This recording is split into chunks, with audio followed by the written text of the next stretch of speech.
Many people when sitting in traffic first think, why don't they just add more lanes? This would easily solve the problem. Today I'm here to tell you about the phenomena of how adding more lanes simply adds more traffic and does not solve the problem. The three main reasons tied to this are land becomes cheaper once highways are built and make rural areas more accessible. There's latent demand tied to these highways from people who would be using them not because of the traffic. And third, it makes mass transit less desirable.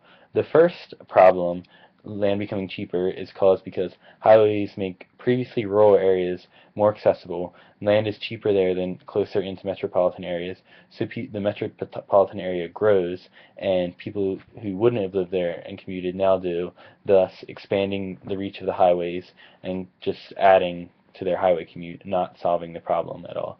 The second problem, a latent demand, is caused because congested highways have more people who would be riding them if they weren't congested.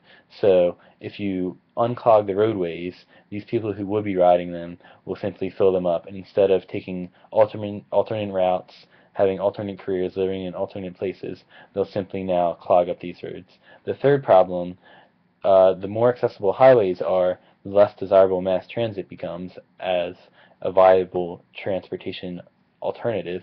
So people who would not normally use their cars will now simply see, well, I'll just get on the highway because it's right there.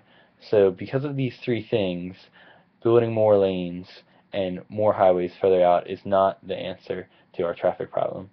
So next time you're in your car, banging on the steering wheel, thinking, why don't they just add more lanes? Why isn't there more highway? Remember that you're only going to make the problem worse and make your commute longer.